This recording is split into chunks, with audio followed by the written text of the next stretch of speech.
Sir जय Hind. Brigadier Sharadendu sir, जय हिंद। बहुत बहुत शुक्रिया समय देने के लिए। Thank you sir.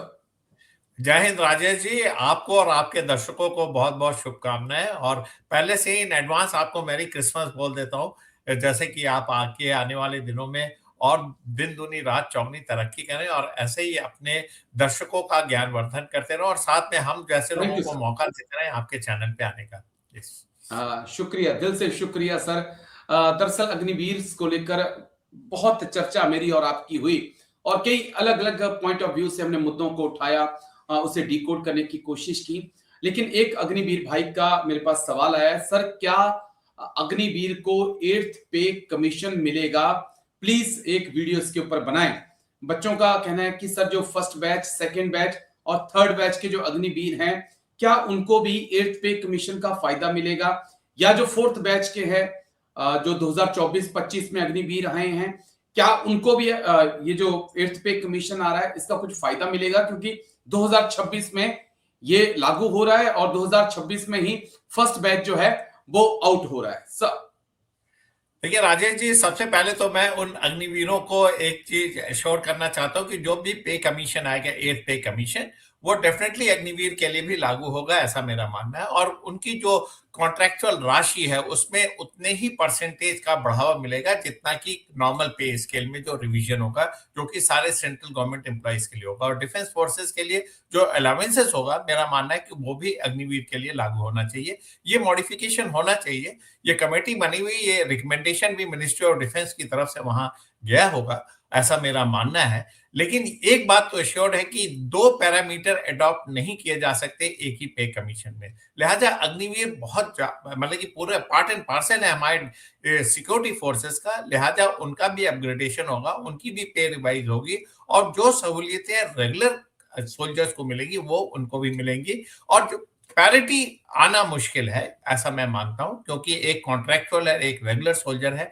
इसी की लड़ाई है, यही हमारे मुद्दे हैं जो हम बिल्कुल एक सर। जैसा रिक्रूटमेंट चाहते हैं, एक जैसी सर्विसेज चाहते हैं, एक जैसा पे चाहते हैं, एक जैसी सर्विस कंडीशन चाहते हैं। इसी वजह से आर्म फोर्सेज जैसे सेंसिटिव ऑर्गेनाइजेशन जो 24/7 अलर्ट रहते हैं, प्रोफेशनली कॉम्पिटेंट होते हैं, ट्रेनिंग करते हैं, रिहर्सल करते हैं, ऑप ट्रेनिंग करते हैं, तो उनमें दो तरीके का भेदभाव नहीं होना चाहिए। हमने इसके हमेशा इस मुद्दे को उठाया आपके जी। चैनल के थ्रू, और जब भी मौका मिला मैंने इस कॉन्सेप्ट को खारिज किया है। अग्निवीर का कॉन्सेप्ट सही नहीं है, वो भी आर्म फोर्सेस के लिए, जो कि इतनी sensitive duty 24/7 different different location, different different operation area में निभाते हैं। लेकिन जहां तक पे एंड अलाउंसेस का सवाल है, डेफिनेटली उसमें रिवीजन होगा। और कब से लागू होता है ये मानने का, क्या ये अग्निवीर ओके। 1, 2, 3, 4 के लिए लागू होगा? मेरा मानना है कि जब आप कॉन्ट्रेक्चुअल एम्प्लॉय में जाते हैं, अग्निवीर में भर्ती हुए, तो आपने एक टर्म्स एंड कंडीशन को साइन किया हुआ जिसके तहत आपकी भर्ती हुई। लिहाजा उस टर्म्स एंड कंडीशन को अवॉइड किया जाएगा। और जो हेयर इन आफ्टर जितने भी अग्निवीर आएंगे, उनके ऊपर जिस दिन से 8th पे कमीशन लागू होगा, वो उनके लिए भी लागू होगा। उनमें उसके अंदर जितनी भी सुविधाएं होंगी वो उनको मिलेंगी। और लेकिन जो बैकलॉग है, उनको क्या फायदा होगा ये नहीं कहा जा सकता। मेरा मानना है कि शायद उनको ये बेनिफिट नहीं मिलेगा, मैं क्योंकि एक जो पॉइंट जो लागू थोड़ा सा होगा और वो माफ एक कीजिए स्पेसिफिक साहब डेट सर। से लागू होता है। जी, यस।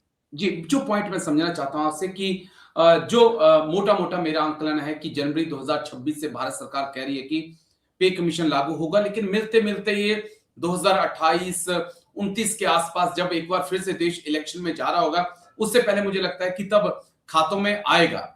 उम्मीद जो मेरे को लगता है, जो इतिहास अभी तक हमने देखा है, तो जब तक कि बच्चे रिटायर्ड होके 2026 में पहला बैच रिटायर्ड हो चुका होगा, 2028 में जब लागू अब पैसा आएगा, तब तक 2-2.5 साल हो चुके होंगे। कितनी पॉसिबिलिटी हम देखते हैं कि इन लोगों को वो पैसा मिल पाएगा? क्योंकि अभी ये परमानेंट एम्प्लॉइज है नहीं, कॉन्ट्रैक्ट के बेसिस के ऊपर है।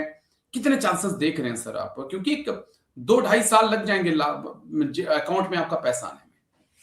हाँ देखिए राजेश जी, जिस दिन से भी 8th पे कमीशन लागू होगा और उस दिन से जो भी इंडियन आर्मी के पे रोल में होगा, चाहे वो अग्निवीर हो या रेगुलर जी। सोल्जर हो, उसके उसके एरियर मिलेंगे। जो अग्निवीर उस समय तक घर जा चुके होंगे या जिनको रेगुलर कमीशन नहीं मिला होगा, शायद उनको ये बेनिफिट नहीं मिलेगा, ऐसा मेरा मानना है। अगर मान लीजिए ये 1 जुलाई 2026 से लागू होता है, तो 1 जुलाई 2026 की डेट पे जितने भी अग्निवीर इंडियन आर्मी के पेरोल पे होंगे, चाहे वो कॉन्ट्रैक्चुअल हो चाहे रेगुलर हो, उनको इसका फायदा मिलेगा। जो उस दिन से पहले रिटायर हो गए या घर चले गए 75% स्कीम के तहत, लिहाजा उनको ये बेनिफिट नहीं मिलेगा, ऐसा मेरा आकलन है। लेकिन कुछ भी हो सकता है। आपने सही बताया कि 2029 में जब इलेक्शन होंगे तो हो सकता है ये पूरी पूरी स्कीम ही रोल बैक हो जाए। 2028 या 2027 में एकदम निक ऑफ द मोमेंट पे करेंगे रोल बैक, तो शायद वो बड़ा इविडेंट हो जाएगा। लेकिन 2028 में रोल बैक हो सकता है, और ये कभी भी रोल बैक हो सकता है। देखिए, भारतीय सेना का स्टेटमेंट भी आया था कि वो चाहते हैं कि हिंदुस्तान की आर्मी में 70% रेगुलर सोल्जर रहे, 30% आप अग्निवीर को स्थान दे सकते हैं। जब 70% रेगुलर होंगे तो यानी कि आप 70% अग्निवीर को रेगुलर करेंगे। अगर इस फिगर को बढ़ा के 80 या 90 कर दिया जाता तो एक बहुत ही स्टैंडर्ड फिगर हो जाएगा, और 10% आपके पास लीवे होगा कि वो सैनिक जो सेना में नहीं काम करना चाहते हैं या जिनको ऑल्टरनेटिव एम्प्लॉयमेंट चाहिए वो सेना छोड़ सकते हैं, या जो सेना के एनवायरनमेंट में फिट नहीं हो रहे हैं वो छोड़ सकते हैं। तो एक अच्छी व्यवस्था होगी। लेकिन देखिए कब ये डिसीजन आता है, कई तरीके के इनपुट से मिनिस्ट्री ऑफ डिफेंस को दिए जा चुके हैं, तमाम तरीके की चीजें वर्कआउट की जा चुकी हैं। जितना राजेश जी हम और आप सेंसिटिव है इस इशू को लेके, बाकी लोग क्या उतने ही सेंसिटिव हैं। आपको इस समाज को देखना पड़ेगा, इस व्यवस्था को देखना पड़ेगा, क्योंकि आज की डेट में जो व्यवस्था में जो चेंजेस हो रहे हैं, जो एक नया मॉडल उभर के देश में आया है कि कॉन्ट्रैक्चुअल एम्प्लॉय रखा जाए। ये सिर्फ डिफेंस में नहीं, तमाम सेक्टर्स में आज की डेट में कॉन्ट्रैक्चुअल एम्प्लॉइज चल रहे हैं। तो ये जो सिस्टम आपने लागू किया देश के लिए, देखिए सिविल सेटअप में वो चल जाता है, वो 30,000, 50,000, 60,000 के कॉन्ट्रैक्चुअल एम्प्लॉय हो सकते हैं, क्योंकि वो अपनी जान की बाजी नहीं लगाते, 24/7 नौकरी नहीं करते, वो एक कॉन्ट्रैक्चुअल एम्प्लॉयमेंट करते हैं और बाकी टाइम में वो दूसरा एम्प्लॉयमेंट करते हैं। लेकिन यहाँ पे सोल्जर एक फुल टाइम कमिटेड सोल्जर है, जो अपनी जान की बाजी लगाता है, जो ट्रेनिंग करता है, महारत हासिल करता है, और जब वो इस स्टेज में आता है कि वो डिलीवर करे, आप उसको घर भेज देते हैं। तो ये सिस्टम जो कॉन्ट्रैक्चुअल मॉडल है वो आर्म्ड फोर्सेस के लिए नहीं लग सकता है। इसको मैं बड़े वेहमेंटली अपोज करता रहा हूं और आगे भी करता रहूंगा। इसके लिए आपको परमानेंट कैडर चाहिए, जिससे कि वो सेल्फ मोटिवेटेड हो, सिक्योरिटी कॉन्शियस हो, देश के लिए बलिदान देने के लिए हर समय तैयार है, और जो उसने स्किल डेवलप किया उसका हम पूरी तरीके से एक्सप्लॉयटेशन कर सकें, उसको अपने बेनिफिट पे ले सकें, जिससे कि हमारी कॉम्बैट एफिशिएंसी बढ़े। लिहाजा आपको इसको रोल बैक करना पड़ेगा, ऐसा मेरी डिमांड है। और दूसरी बात, जो पे एंड अलाउंसेस का बात है, तमाम अग्निवीरों को मैं एश्योर करना चाहता हूं आपके चैनल के माध्यम से कि उनके साथ कोई जाति नहीं होगी, उनके साथ उसी परसेंटेज का रेशियो लगेगा जो कि रेगुलर सोल्जर के लिए लगेगा, और ये तीनों सर्विसेज के लिए लागू, आर्मी, नेवी, एयरफोर्स, ऐसा मेरा मानना, और ऐसा होगा क्योंकि एक ये होता है, हमेशा से पे कमीशन में इस तरीके के प्रोविजन रहे हैं, किसी को डिस्क्रिमिनेट या अलग तरीके से ट्रीटमेंट नहीं दिया जा सकता है।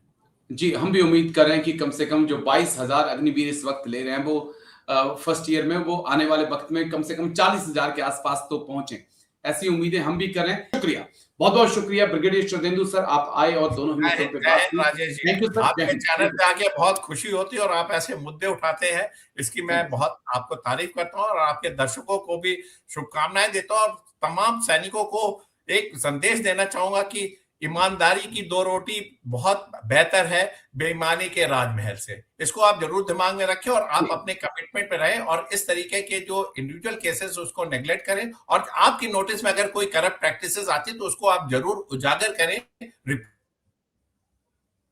करें, जिससे कि इस तरीके की प्रैक्टिसेस पूरी तरीके से बंद हो। जय हिंद। थैंक यू, जय Hind sir, thank you sir, take care sir.